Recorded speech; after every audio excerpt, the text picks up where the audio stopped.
کہ نماز عبادتوں کی امام، سب سے بڑی عبادت، معراج تک کا درجہ اللہ دیتا ہے نماز کے بعد۔ روزہ جس کی جزا خود اللہ کہہ رہا ہے کہ روزہ رکھو جزا خود دوں گا۔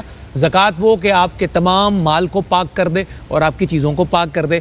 وہ چیزیں بار بار ہم کرتے ہیں، دن میں 5 بار نماز، سال میں 1 بار زکوٰۃ، اور اس کے علاوہ روزہ بھی پورے 30 دن رکھتے ہیں۔ حج زندگی میں 1 بار فرض ہے۔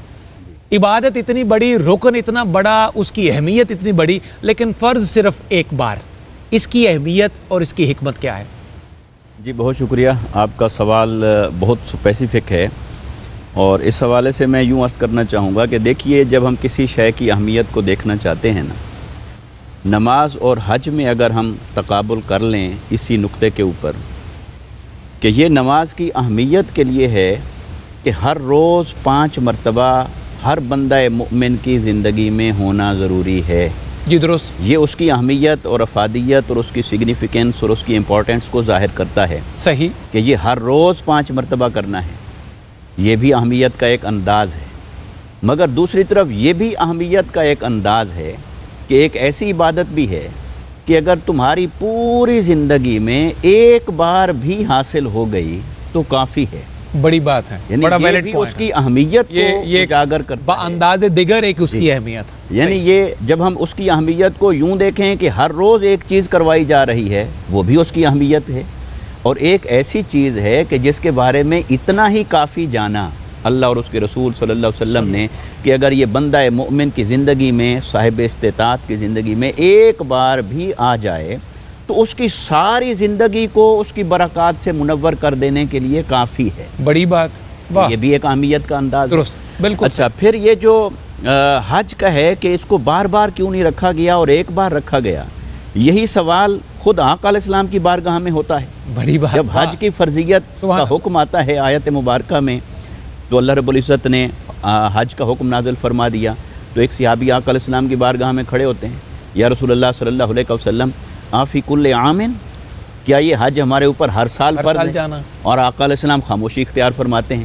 تو پھر وہ دوسری بار سوال کرتے ہیں، پھر تیسری بار کرتے ہیں، پھر چوتھی بار کرتے ہیں، تب جا کر آقا علیہ السلام جواب ارشاد فرماتے ہیں، اور فرماتے کیا ہیں؟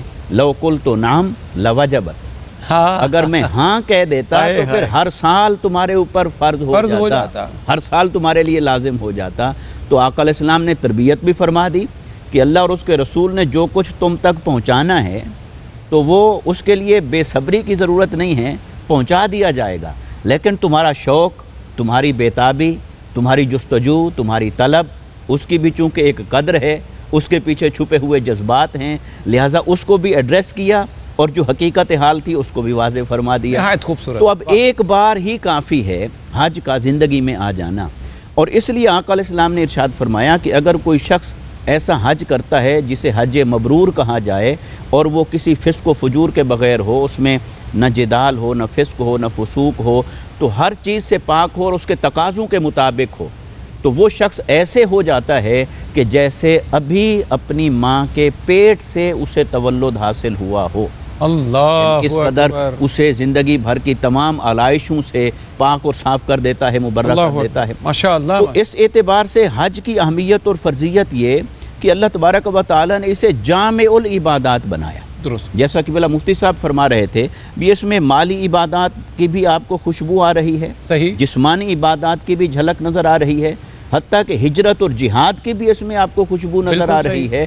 تو اتنی ساری عبادتوں کا اسے مجموعہ بنایا، تو جب اسے مجموعہ بنایا تو مجموعہ کوئی ایک ہی ہوتا ہے، تو گویا باقی اجزاء ہیں، اور یہ تو ان تمام اجزاء کو ملا کر ایک کل ترتیب دیا گیا ہے جس کا زندگی میں 1 بار آ جانا بھی کافی ہے دنیا اور آخرت میں خیر و برکت کے لیے۔ بہت شکریہ سعیدی صاحب قبلہ، کیونکہ یہ سوال دلچسپ بھی تھا اور اس کے یہ اینگلز اتنے اچھے تھے کہ جس خوبصورت انداز میں آپ نے بتایا تو اب ہمیں بالکل آسانی سے سمجھ آ گئی کہ اس کی ایک لاجک یہ ہے جو اللہ اور اس کے رسول نے ایڈریس فرمائی ہے۔